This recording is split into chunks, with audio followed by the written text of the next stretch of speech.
जय माता दी, नमस्कार, सुस्वागतम। कैसे हैं आप सब। महाशिवरात्रि आ रही है। वैसे तो शिवरात्रि हर महीने आती है, लेकिन फागुन मास पे जो महाशिवरात्रि का जो ये पर्व है, ये बहुत ही बड़ा मनाया जाता है। हर शिव मंदिर में भक्तों की आपको बहुत ही ज़्यादा भीड़ देखने को मिलती होगी। जहाँ मैं आज खड़ी हूँ, इस मंदिर में भी अगर आप शिवरात्रि पे देखेंगे तो हजारों भक्तों की भीड़ यहाँ पे होती है। सांस लेने की भी जगह नहीं होती। क्यों ना हो, क्योंकि भगवान भोलेनाथ को प्रसन्न करना हमारे शास्त्रों में भी बहुत ही सरल बताया गया है, यानी कि बहुत ही आसान है भोलेनाथ को प्रसन्न करना। थोड़े से चढ़ावे से ही वो खुश हो जाते हैं। मन में श्रद्धा हो और ऐसी चीज़ चढ़ाओ जो उन्हें प्रिय हो, और ऐसी इस्तेमाल ना करो जो उन पे ना चढ़ाई जाए, तो भगवान भोलेनाथ आपकी हर मनोकामना पूरी करते ही करते हैं। तो कुछ ऐसी ही चीज़ें लेकर आज मैं आपको बताऊंगी।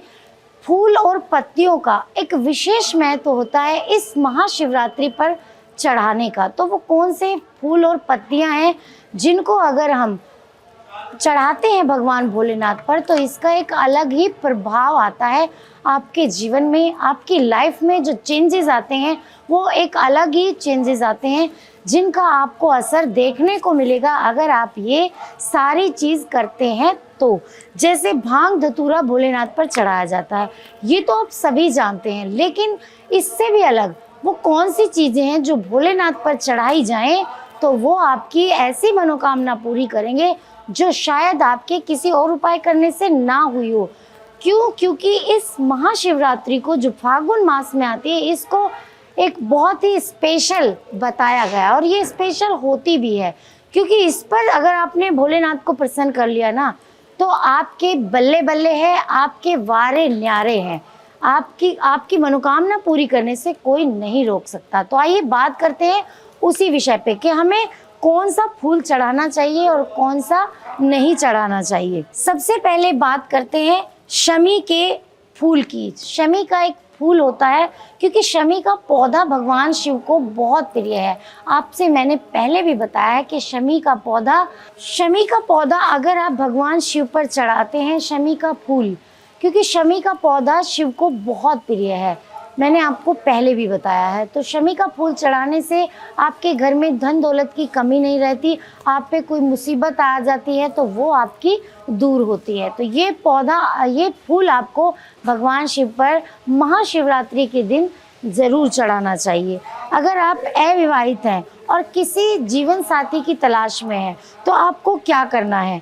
आपको करना है कि भगवान शिव को जो प्रिय बेला के फूल होते हैं वो आप अर्पण करें। आपने देखा होगा बेला होती है, एक प्रिया बेला, उसके फूल आप भगवान शिव पर चढ़ाएं, तो इससे जो आपको जीवन साथी नहीं मिल रहा था वो जीवन साथी मिलने लगेगा। अब बात करते हैं हम बात कर रहे हैं कि आपको क्या चढ़ाना चाहिए, कौन सा फूल और पत्ती चढ़ाने से भगवान शिव खुश होते हैं। अलसी के फूल अगर आपने नहीं देखे तो अलसी के फूल होते हैं, उनको चढ़ाने का भी भोलेनाथ पर विशेष महत्व है। शास्त्रों के अनुसार ऐसा बताया कि अगर इस फूल को शिव पर अर्पित करने से आपके जो पुराने पाप हैं वो बहुत हद तक दूर होते हैं। यानी कुछ आपसे जाने अनजाने में कोई गलती हुई है तो वो भी आपकी भोलेनाथ माफ़ कर देंगे। जो अलसी होती है उसके फूल आप भगवान भोलेनाथ पर शिवरात्रि के दिन ज़रूर चढ़ाएं। लाल व सफ़ेद आंकड़े के फूल, अगर इन फूलों को, जो आंकड़ा आपने देखा होगा बहुत ही कॉमन होता है ये फूल, लाल और सफ़ेद आंकड़े के फूल अगर आप भोलेनाथ पर चढ़ाते हैं, इसे मदार का पौधा भी कहा जाता है। अगर आपको नहीं मालूम तो बता दूं कि ये मदार का पौधा भी कहते हैं। तो इसको चढ़ाने से आपको मोक्ष की प्राप्ति होती है। देखो कितनी छोटी सी चीज़ है, और भगवान अगर भोलेनाथ पे आप चढ़ाते हैं तो मोक्ष बहुत बड़ी बात है। आपको पॉजिटिविटी मिलती है, आप अपने जीवन के बारे में सकारात्मक सोच उत्पन्न करते हैं, जिससे आप ध्यान करेंगे, योग करेंगे, आपको मोक्ष की प्राप्ति होती है अगर ये आप लाल और सफ़ेद आंकड़े के फूल शिवरात्रि पर चढ़ाते हैं तो। आपको सुख समृद्धि की भी प्राप्ति होती है। अगर इस शिवरात्रि पर अगस्त्य के एक फूल होते हैं, आप गूगल पे सर्च करेंगे तो ये आपको मिल जाएगा।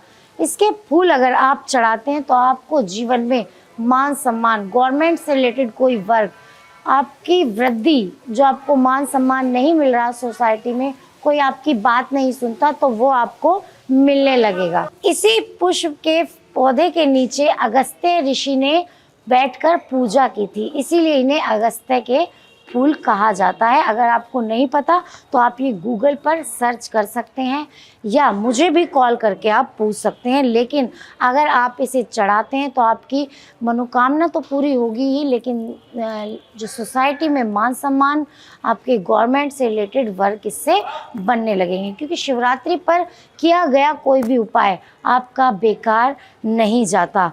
अब बात करते हैं हार श्रृंगार के फूल की। हार श्रृंगार का पौधा अगर आप घर में भी लगाते हैं, बहुत प्रिय है भगवान शिव को। शिवरात्रि पर अगर हार श्रृंगार का पौधा फूल आप भगवान भोलेनाथ को चढ़ाते हैं, तो क्योंकि हार श्रृंगार के फूलों को परिजात या शिवली का फूल भी कहते हैं। ये फूल वाइट कलर का होता है, सफ़ेद रंग का। इसमें एक नारंगी रंग की डंडी होती है। रात को खिलने वाले फूल महादेव को अर्पित करने से जो आप लोग हैं वो आपके सुखों में वृद्धि होगी, अगर आप ये हार श्रृंगार का फूल भगवान शिव पर चढ़ाते हैं। बात करते हैं धतूरे की। आप सभी ये तो जानते ही होंगे कि धतूरा भगवान शिव को बहुत प्रिय है। इसके फल या फूल ये शिव पर विशेष रूप से चढ़ाया जाता है, तो धतूरे के फूल के साथ भगवान शिव को धतूरा भी चढ़ाया जाता है। तो शिवरात्रि पर धतूरे के फूल भगवान शिव पर चढ़ाने से भगवान आपको जल्दी ही संतान सुख की प्राप्ति देते हैं। ये बहुत से लोग जानते हैं, क्योंकि ज़्यादातर लोग भगवान शिव पर भांग और धतूरा ज़रूर चढ़ाते हैं। ये भी आप लोगों को चढ़ाना चाहिए। इससे अगर आपकी संतान नहीं हो रही या उसमें कोई विलम्ब हो रहा है, देरी हो रही है, तो वो आपको जल्दी ही शुभ समाचार उसका मिलेगा। अगर आपके दुख दरिद्रता आ गई है, आपको दुख दरिद्रता दूर करनी है, तो आपको शिवरात्रि पर जूही के फूल चढ़ाने चाहिए।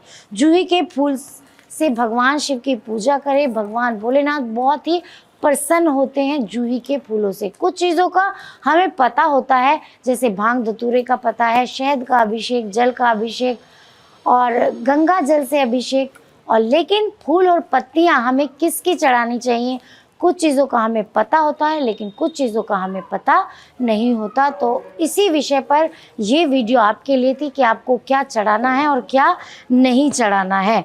तो अगर आपको भगवान शिव का हमेशा के लिए आशीर्वाद चाहिए, तो आप भगवान भोलेनाथ पर चढ़ाइए चमेली के फूल। ये भी भोलेनाथ को बहुत ही प्रिय हैं। आपके घर में अगर जूही के फूल चढ़ाते हैं तो आपके घर में धन की कभी भी कमी नहीं रहेगी।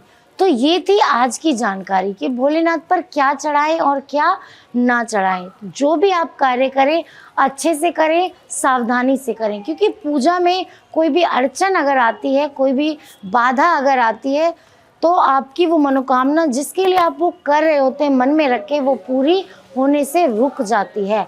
तो आपकी वो ना रुके, अच्छे से पूजा हो, अच्छे से आपका अभिषेक लगे। तो इसलिए आपको ये सारी चीज़ें करनी है। अगर कुछ वीडियो में समझ ना आए तो मेरे माध्यम से आप मुझसे ज़रूर कॉल करके पूछ सकते हैं। तो अब तक के लिए इतना ही। मिलती हूँ आपको अगली वीडियो में शिवरात्रि के एक नए विषय के साथ। तब तक के लिए नमस्कार।